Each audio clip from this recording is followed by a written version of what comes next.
Some people say that observing the mind is difficult. Observing the mind is actually incredibly easy. Who doesn't know what anger feels like?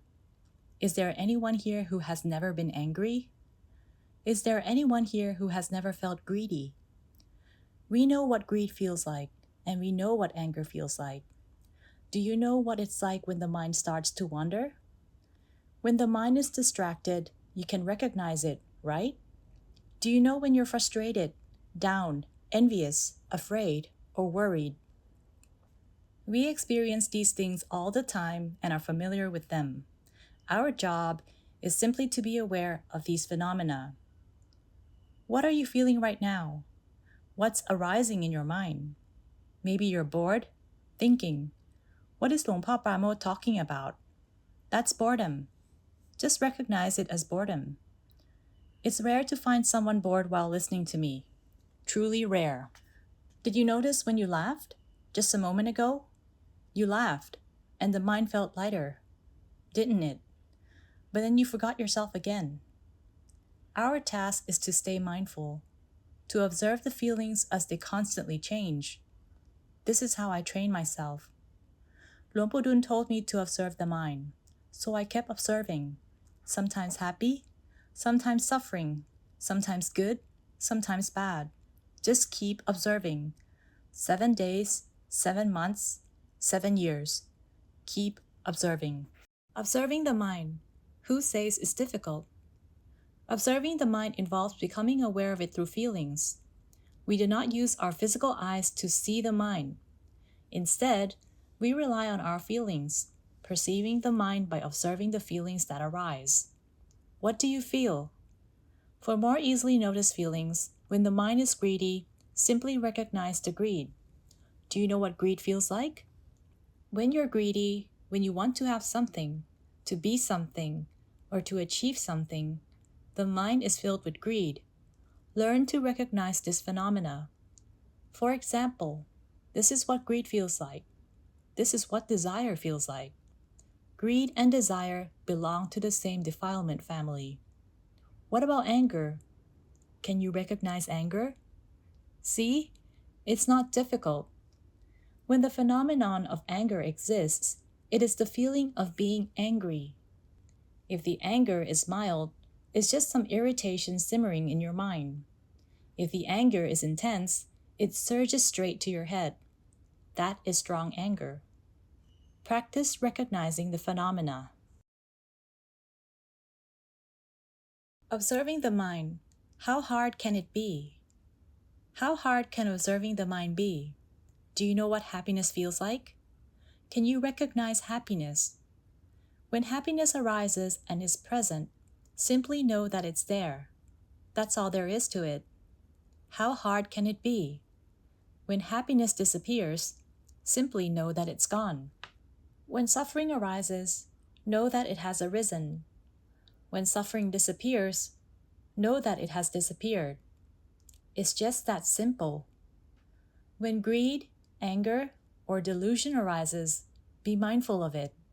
When greed, anger, or delusion disappears, be mindful of that too.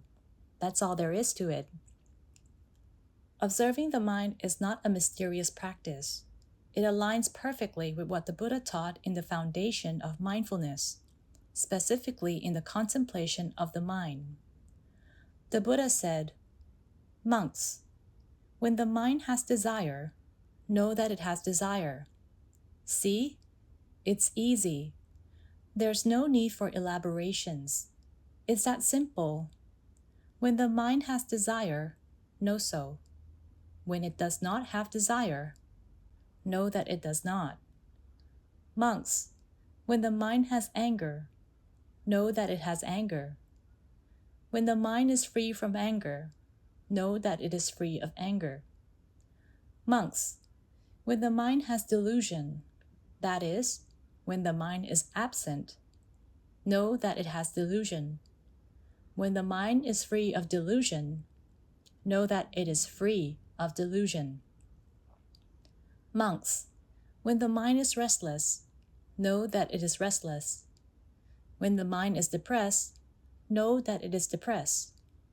It's all very simple. Keep observing.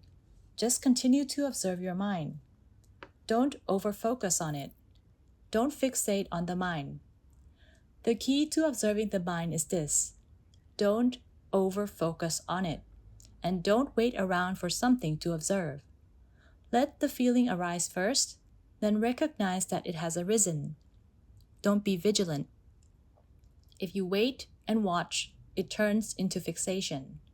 The mind will become empty, and there will be nothing to observe. Just avoid. Observing the mind is simple. We observe our ordinary mind, just the mind of a regular person. You'll notice that your mind changes throughout the day.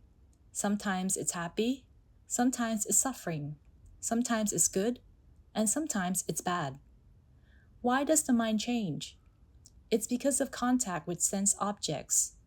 For example, when our eyes see a form, it is called visual contact with a sense object.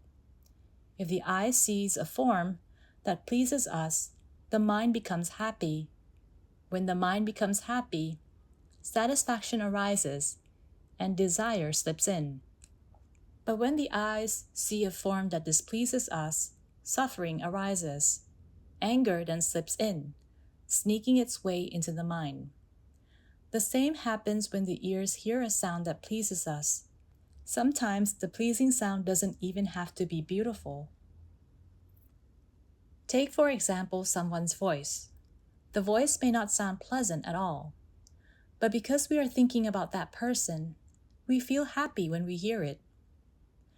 Their voice might be hoarse, yet we feel delighted because it's a sound we like. Whether the voice is melodious or not, sweet or not, doesn't matter. What matters is that it's the voice we like.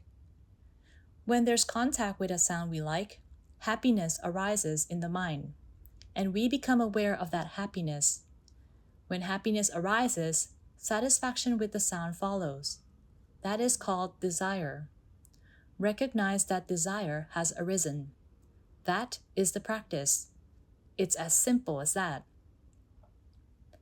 Let the eyes see forms, the ear hear sounds, the nose smell scents, the tongue taste flavors, and the body experience touches. Let the mind think and fabricate naturally. Don't suppress anything at all. When the eyes see forms, happiness or suffering arises in the mind. When the ears hear sounds, the nose smells scents, the tongue tastes flavors, or the body experiences touches, happiness or suffering arises in the mind. Simply be mindful and aware of it. As the mind thinks and fabricates, happiness or suffering arises in the mind. Simply be mindful and aware of it. Be aware and you will see happiness arises briefly and then fades away. Suffering arises briefly and then fades away. This is what is called cultivating wisdom. You will notice that happiness comes and goes, and suffering comes and goes. Just keep observing like this consistently. However, if you fail to observe happiness and suffering in time, it will then become wholesome or unwholesome states. When happiness arises, the mind might develop desire. When suffering arises, the mind might develop anger. If you can't observe feelings like happiness and suffering in time, then shift your focus to observing defilements, such as desire, anger, or delusion. It's simple. Just do this. It's not difficult at all. We just don't observe. For instance, did you notice earlier when you smiled or laughed? Did you feel it? Your mind loosened up, didn't it? See? You can observe it. It's not hard at all. When the mind is happy, it's one way. When the mind is suffering, it's another way. Who is the one that knows these phenomena? It is the mind that knows. Keep practicing. That's why the first step is to train the mind to be the observer. Once the mind becomes the observer, you will begin to see how the mind and body functions. When you see how the mind and body functions, you will eventually realize that mind and body are not self. And in the end, you'll come to understand that even the mind is not self. As the insight deepens further, you will realize that the mind and body are themselves the suffering. Finally, you'll come to understand that the mind itself is the suffering. When you truly see that the mind is the suffering, that's when you transcend the world, escape the cycle of samsara, and become an arahant.